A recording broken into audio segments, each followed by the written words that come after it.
Hello, everybody. I'm Felicia Day, and I'm coming to you live from San Diego Comic-Con. It's been 1,000 days since we had Comic-Con, and I've really missed it. I'm even more excited to be here with Prime Video, talking with some of the cast of The Lord of the Rings of Power. This incredible cast I get to speak with, and I'm going to introduce them one by one. First, we have Robert Aramayo playing Elrond, who's an elf. Hi. He's an elf. We have Benjamin Walker playing High King Gil-galad. The same. Again, elf. We have Charles Edwards playing Lord Celebrimbor. He's an elf. Also elf. Okay, so we have elf, elf, elf. Guess what? We're going to change it up because we have Owain Arthur playing Prince Durin IV. Correct. Hello. Dwarf. Dwarf. All right, and then last but not least, we have Sophia Nomvete playing Princess Disa. Princess Disa? A dwarf, hello. Dwarf, yeah. So elf, elf, elf, dwarf, dwarf. I get the best room, you guys. We all were just in Hall H, which I think holds about 6,000, 7,000 people. That was kind of a big deal, guys. Is this your first Hall H? Is it your first Comic-Con? It's my first time to America. No. Is it? Yeah. What? How's it going so far? It's all right. It's not always like Incredible. So what a way to start a journey and start an introduction to this wonderful country. I think that panel was probably the most epic and this is my 12th Comic-Con, you guys. Don't look like I'm old or something, Ben. And No, I'm impressed by your longevity. oh boy, that's a terrible thing to say. I'm not to a helping at lady. all. Oh, Keep digging, keep digging. So sorry. No, but it was. We've only just started. This has gone very wrong. Want to get out of the hole? Put down the shovel. It was one of the best panels I've ever seen. It was stunning. What was your reaction to the wraparound video? I've never seen that before. Yeah, it was intense, but amazing. It was only right at the end when they put the lights on, and then I realized how many people were actually there. But I was the same. I thought it only went up to a quarter of the hall. Yeah. And then the lights came on, and then it came on. And then, I mean, people were this big at the back. Yes. Yeah, it goes on and on. It's a vast sea. And I don't think they were dwarfs either. No, they didn't have to do the scaling thing, which I'm sure you Yeah, do a lot. exactly. We might use that. Yeah. Charles, have you ever been to a Comic-Con? No, it's my first time. And that was a hell of a way to start. I mean, it was extraordinary. The energy in there is really quite something. Yeah, the fans absolutely adored it. Yeah. All the footage. Was that the first time you'd seen some of the footage? Some of it, yeah. Yeah. First time I have. Yeah. Oh, yeah, of course. Well, it was pretty phenomenal. In fact, we had an exclusive trailer for San Diego Comic-Con that was premiered, and people at home didn't see it. I'm just kidding. I'm going to show it to you, okay? So, did you see that? I tease people. Good. Yeah, I'm a meanie. All right, you guys watch it and be dazzled.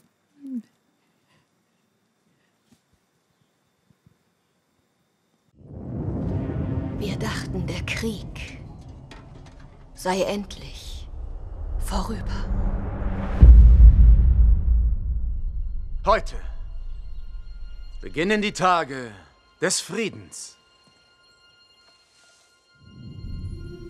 Wir dachten, unser Glück würde ewig währen. Wir dachten, unser Licht würde nie erlöschen. Der Himmel ist eigenartig.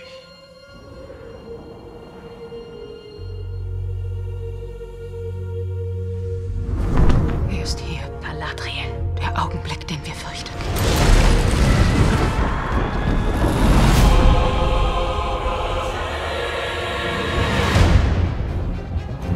Das Böse schläft nicht.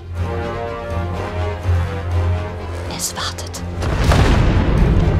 Jenseits der Dunkelheit verlockt es den Schatten, uns alle unter dem Berg zu begraben. Er hat nicht einen Namen, sondern viele.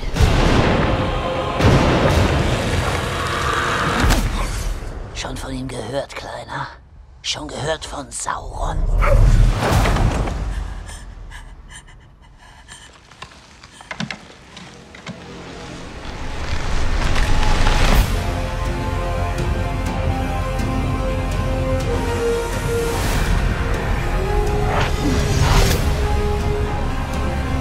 Lässt man das Böse gewähren, vernichtet es uns alle.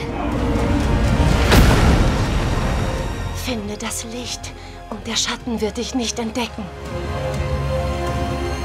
Gemeinsam können wir es überleben. Kämpft mit mir.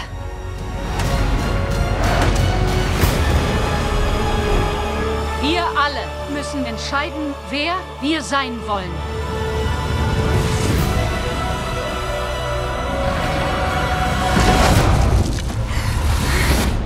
Es gibt kein Vertrauen zwischen Hammer und Fels.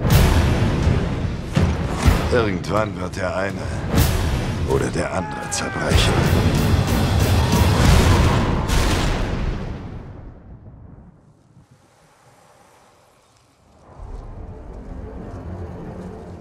Viele Lügen wurden euch erzählt. Von Mittelerde.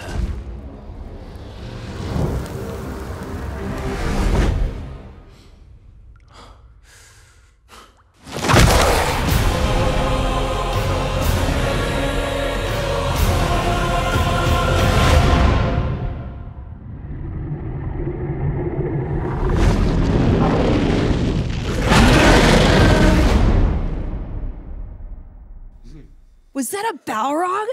Yeah. Wow. I don't know how televisions are going to contain this show. What were your impressions when you saw this trailer, y'all? Exactly that. I thought we got to get a bigger television. Yeah. Sophia, had you seen any of that before? I had a glimpse of it, and I cried a lot. Oh. I'm a crier. Really? Yeah. We all know how much this took. We know the length of time that we spent together. These are our friends. These are the people who held my baby and were friends to my family. And suddenly seeing all of our hard work of course, the creatives, the design team, the producers, everybody, so many cogs in the wheel. Yeah, so it was a real emotional moment. And we're so excited to be able to share it and invite the entire world, fans of old and fans new, to come and embark on this journey that's been with us for so long. No, there's a beautiful camaraderie between you guys. Is it because you've been shooting for how long? For years almost, right? Well, in the nature of being in New Zealand, we were kind of sequestered together, and our shepherds, J.D. and Patrick, had kind of built this familial attitude about it. That we had the singular vision, and luckily we're all nice and we get along. And but yeah, we were stuck together, and we had to get no along. choice. Yeah, exactly. Yeah. We're stuck in New Zealand. I guess it's not the worst place to be It stuck, was right? fantastic. I mean, the crew that was there and how that community welcomed us and welcomed the show was really priceless. Yeah, yeah. Now, Rob, you play Elrond. Yes. And he's a pretty iconic character. He's probably the character that most people would be most familiar with, or one of them. One of them, yeah. So stepping into those shoes must have been a little intimidating. What did you do to prepare for this role? Well, I do want to correct my earlier statement about him being an elf to this, which is that he's half elven. Okay. Which is So very important. One person on Reddit is now sad. No, they're mad because they were just typing it. They're like, excuse me, I see you. Yeah, but it was a total dream come true, you know. I love Elrond. I've always been really intrigued about him. And I really was interested to take a character that, you know, is in such a different place in the Third Age, in the books that we know, and sort of trace it back and see where he came from. And, you know, he's a very famous past, which was really exciting to explore. Yeah, and you did a lot of Elvish research. Did you study Elvish? I mean, I'm sure you had to do some in the show, right? Yeah, yes, and yes. You know, you know, when you explore the language, it's just another way of understanding the professor, you know, and you know, his work. So it was all kind of part of that. But I started by just being like, right, I'll find the Elrond bits, you know. Of course, every actor's like, where do I do? What I do? What I do? Am I dead? Okay, great. Right, let's go. Right, but then you know, once you delve into the first stage material, you realise that the texture to it and everything is connected to everything, you know, and so you know, most of that stuff is directly or indirectly related to Elrond. So it was like it was fun to sort of play historian, you know. Yeah, you're kind of a nexus. Your character is kind of a thread throughout all the stories. So, yeah, it's pretty cool. Owain. Yes? You're so much trouble. I don't know how your mom raised you. I'm a good boy, and my mum is the best in the world. I definitely want to have a drink with you later. Anyway, so I hardly recognize you now because of what you look like on screen. You play Prince Durin the Fourth, and Correct. you have a much different look. How was that process? Yeah, I mean, it was a process.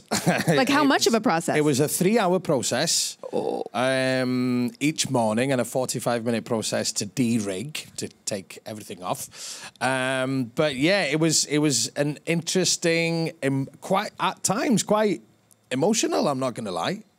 You weren't expecting that as an answer, right? Well, it's just kind of just because of the of being sat down there for hours and getting to know the guys who do the prosthetics and kind of getting to know them and watching Durin. There were various stages of putting the prosthetics on. Mm-hmm. The nose was the first thing, and it instantly turned me into an old man with a massive smile.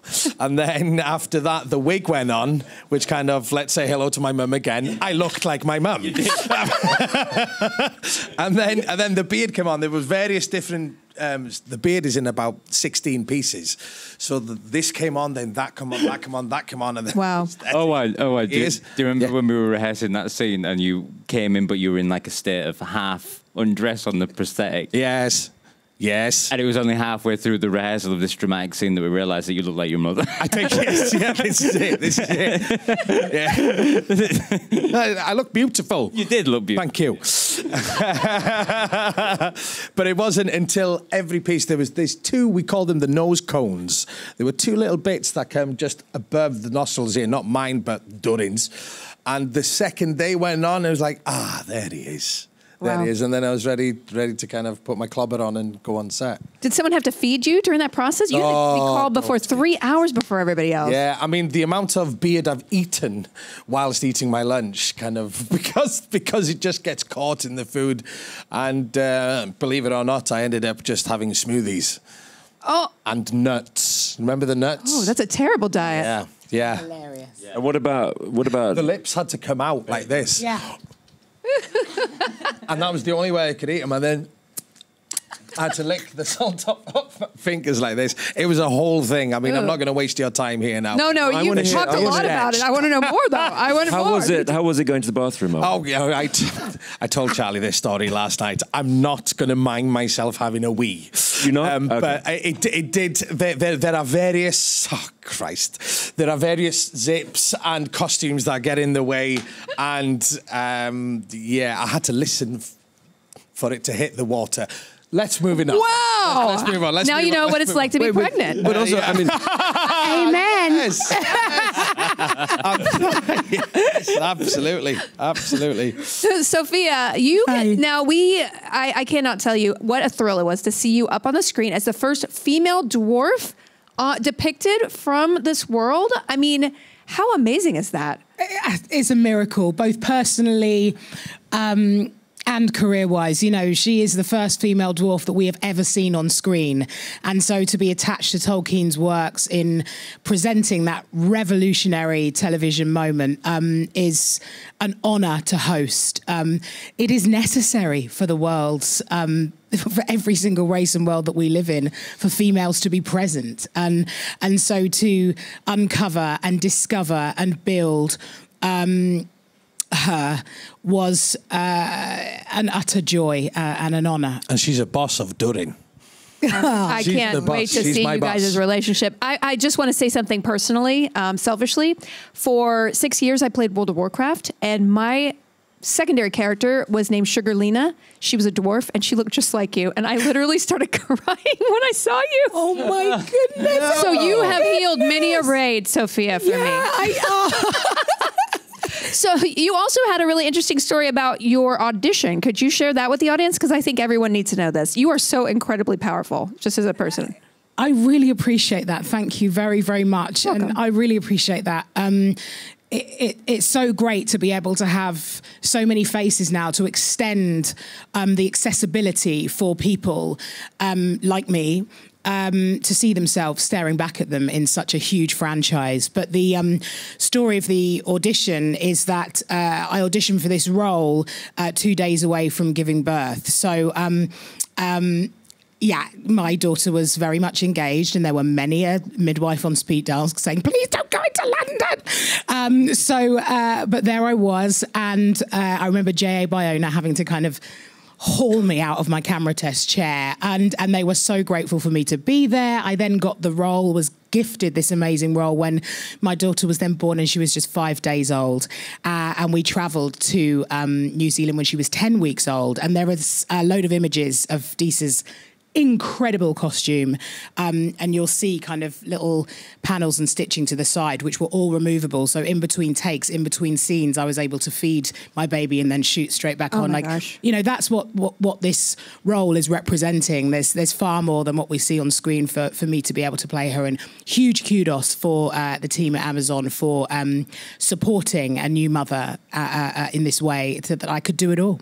Oh, I'm getting chills. I'm literally getting chills and tearing up, because it's a hard time in your life. We can do it too. And we can do it. Yeah, we can do it too. And yeah. Shivers.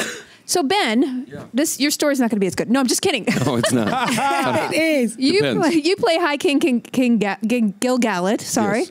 And in this trailer we just watched, your character says, today our days of peace begin. Right. It seems like maybe that's not... It's like, hey, I'm 2 days to retirement. You know, like, right. Is there a threat Where's looming? the story going to go? Yeah, where is it? But that's quintessential Tolkien, the inevitable resurrection of evil. Yeah. And Gil-galad in particular is aware of that. And if you go back to the books, the number of times he's ahead of the curve and kind of see darkness coming from around the corner. Yeah, that's what he's saying. Yeah, and your character is so haunted, and you know, I'm not going to spoil anything for people who are not super nerds of the source material, but you know, you have a very tormented, interesting arc, and how do you play that? And you know where it goes, but you got to play the moment. How do you kind of ground yourself in that? Well, heavy is the head that wears the crown, and it is hard won. I mean, that part of what we loved as the elves was the research. Every little nugget, even if it's not specifically about your character, it's a war that he would have lived through. And when you factor in immortality, you have to ask the question, when you've seen everyone you know and love die over and over and over again, how do you muster the strength for hope? When you've lost love over and over again, how do you fall in love again? And they do, with Middle-earth. Can you narrate every book for me to sleep to every single night? Because I could listen to you speak. Good night, Moon. I fall asleep when he speaks all the time. Yeah. Owain, go to your room. Tell us that Go back to your room. Now, also, when we're acting, he's just out. Yeah. It feels like a very serious set. Like no one's having any fun. Oh, no. Awful. Yeah. Awful. No, we always have a good time. So, Charles, Celebrimbor is a really fascinating character from the lore because you're so important. Yeah. Spoiler alert. I mean, should I say it? I'm going to say it. He's very involved in making the rings. No, don't say that. Fired. Wait, and he's a lord. Lord Celebrimbor. Yeah, Lord of technically, he's the Lord of the Rings. Not going to do any spoilers. Anyway, but you know, there's not a lot written about Lord Celebrimbor in the book. So how? I mean, as a nerd, you want to research, but there's not a lot there. How did you fill that out? Well, that's the best bit about this character is that there's a blueprint. There's more than one. There's a couple of 2 or 3 sketches of what he might have been and when he might have been, who his parent, what his heritage was. There are different versions. So and yeah, he in the Council of Elrond in Lord of the Rings. That is when we first, people who don't know his name from elsewhere, is when we first hear him named. Wow. And the other time is with the Doors of Durin at Moria when Gandalf's trying to get in, and Celebrimbor is responsible for the sort of, what's it called, marquetry, kind of beautiful signs on the door.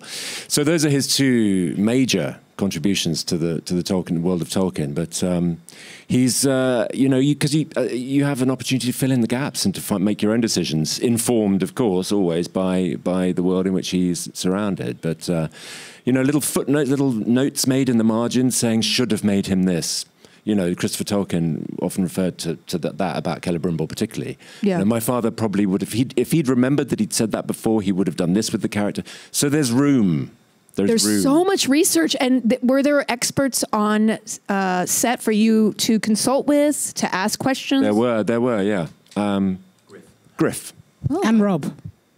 And Rob Romeo. That's very true. I mean, yeah, I want to say you definitely are thorough. Did you come into this being a huge geek about Tolkien, and then maybe, or did it just create a passion for you? A bit of both, really. I didn't know anything about the fair stage when I took the job, but I loved Lord of the Rings, and so when I got it, it was kind of like a really great excuse. I mean, what I said earlier was true. Like I just felt like it was, you know, it was like. If he were here, he would know more than anyone. You know what I mean? So, like, I just kind of took the stance that it would be most fruitful to learn as much as I could and to sort of just throw myself into it, you know? And I loved it because then it sort of sparked debates on set, you know? Sounds like the best set. You're having arguments over Tolkien mythology. Debates. And we get paid for it. Yeah.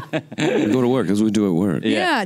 But the text is that dense that you do have the opportunity to interpret and reinterpret and reinvest, and every time you go back to the source material, you learn something new. Yeah. So that's incredibly. That's the gift that I keep getting from it. Yeah, yeah. And words mean something different. You know, if you're talking about oaths or curses or promises, you know, these words mean something different in this world, you know, because there's magic in this world, both, you know, and so things like that, rediscovering things and seeing how they fitted into our world was like a really interesting sort of thing to talk about, as we did, all of us together. Yeah. Did any of you, I mean, not mythology aside, did any of you have any other skills that you had to train to do on set? Fighting, dwarving? Calligraphy. We had calligraphy lessons to write Elvish, and I've always been very into it myself. And so I was very excited to do that. And as a kid, I was obsessed with Lord of the Rings. So age 9, 10, I was copying his Elvish script as a child. Wow. I wrote my own play of Lord of the Rings. I had I had the soundtrack album to the cartaken movie. Can we do it? I wanted do to. it. Who Yeah. would I be? Let's do your play. My God, I found people who are interested in actually doing it. It's taken this long. I've got the script somewhere, but you dig it up. Dig it out. Absolutely. But that speaks to as well to like the guy who taught us calligraphy was this amazing guy called Dan. Yeah, he's great. And just going and spending time with him and seeing what he was working on in other worlds and things like that was like a great part of It's amazing. process. I had to learn how to walk in a long gown. I mean, that definitely, we know that is acquired skill. Yeah. You've got 50 actors just acting their hearts out, cranes, wind machines, and you fall down the stairs as the king. You got to start. Hopefully they got that for the gag reel. Yeah. I am so sorry. We cannot, I could speak to all of you for hours more. Well, you are such fascinating, wonderful people. We will. Yeah, okay. But thank you for being here. Thank you, audience, for watching. And I hope that you remembered the trailer. Oh, yeah, I'll show it to you again. But be sure to watch The Lord of the Rings, The Rings of Power, September 2nd. Only on Prime Video. Thank you so much for watching. Enjoy. Wir dachten, der Krieg sei endlich vorüber. Heute beginnen die Tage des Friedens. Wir dachten, unser Glück würde ewig währen. Wir dachten, unser Licht würde nie erlöschen. Der Himmel ist eigenartig.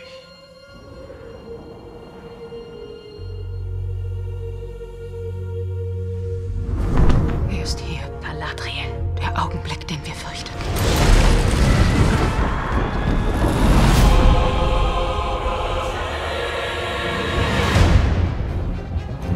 Das Böse schläft nicht. Es wartet. Jenseits der Dunkelheit verlockt es den Schatten, uns alle unter dem Berg zu begraben. Er hat nicht einen Namen, sondern viele.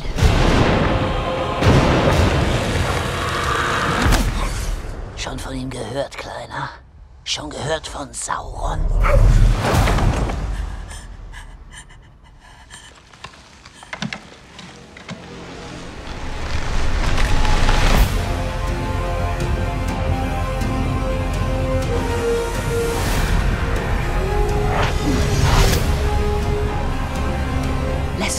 Böse gewähren, vernichtet es uns alle. Finde das Licht und der Schatten wird dich nicht entdecken. Gemeinsam können wir es überleben! Kämpft mit mir!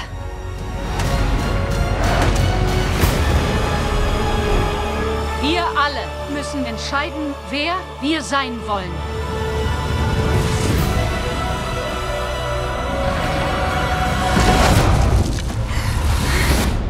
Es gibt kein Vertrauen zwischen Hammer und Fels. Irgendwann wird der eine oder der andere zerbrechen.